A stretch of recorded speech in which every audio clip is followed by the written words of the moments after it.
Chez moi, on va dire Arlene. J'ai un prénom anglophone, mais j'ai un nom de famille très francophone, très québécois, Thibault.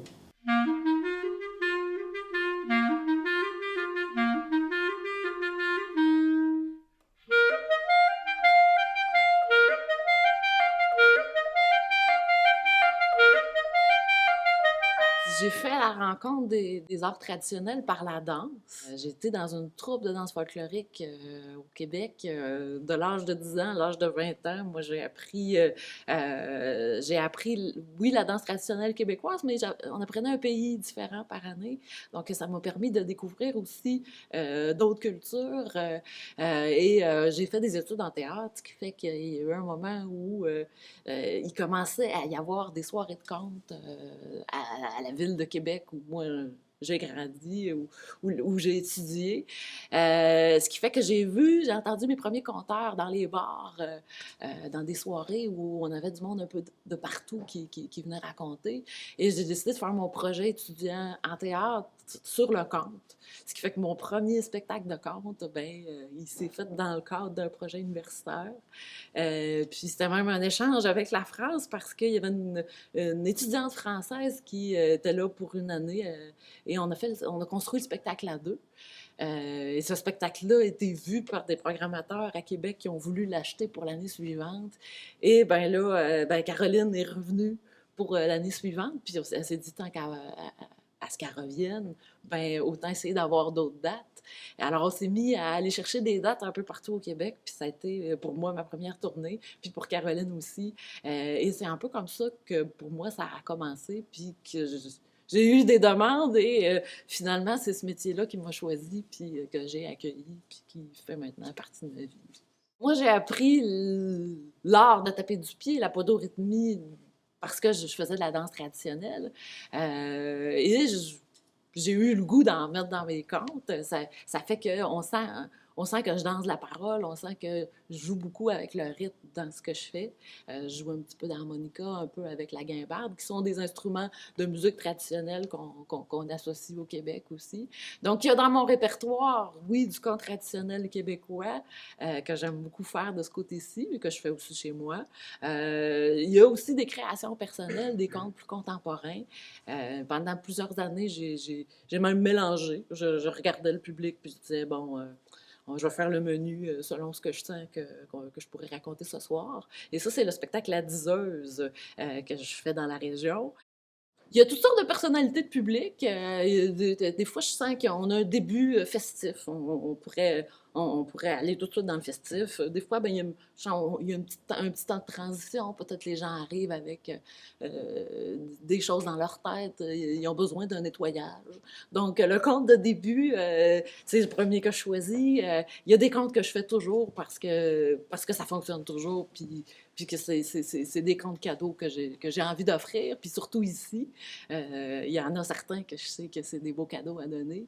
La diseuse, ça se veut quand même assez festif, ça se veut quand même dans l'humour, dans l'imagination. Moi, je suis quelqu'un qui habite beaucoup les histoires dans les yeux, dans les gestes.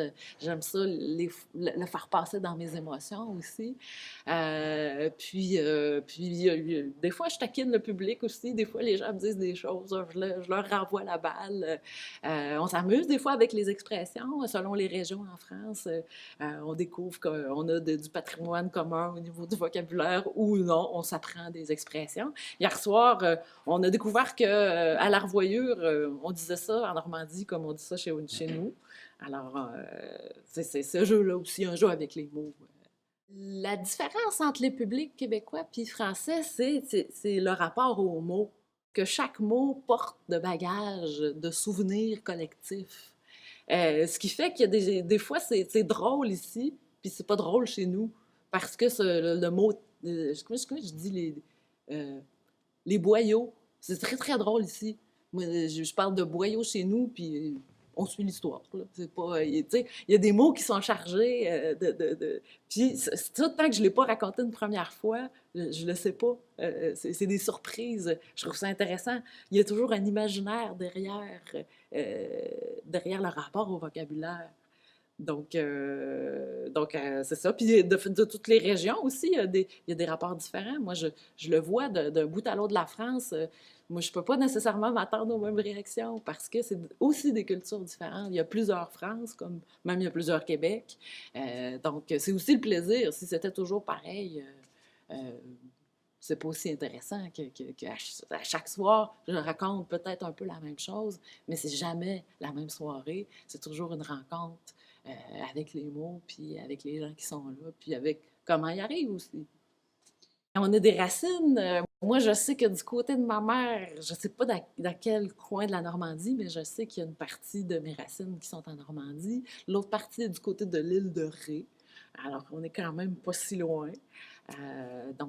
C'est d'autant intéressant pour moi de me retrouver ici que je sens que je suis dans ma zone de famille. Moi, les gens me disent, quand ils écoutent les contes, ils ont vu des images. Ils me parlent d'images. Alors que si un métier où on ne montre pas d'images, c'est bien celui-là. Ce qui fait que moi, je découvre que on se réapproprie son imaginaire quand on vient écouter des contes. On redécouvre que c'est encore là la machine à faire des images. On est beaucoup dans les tablettes, on est dans le visuel, on touche, on pousse, on lit presque plus. Mais cette richesse-là des images, moi j'ai l'impression d'entrer dans une intimité avec les gens par les mots, dire on fait un voyage, mais on fait un voyage. On s'assoit ici dans la salle pour s'imaginer complètement ailleurs. C'est extraordinaire. Ça se faisait depuis la nuit des temps. Mais c'est comme si on sait plus qu'on est capable de ça. Puis même on pense que c'est un patrimoine qui appartient à l'enfance.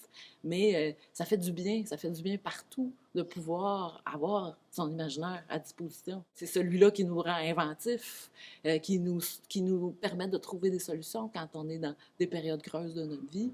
Je pense que être fort en imaginaire, c'est être bien équipé pour la vie.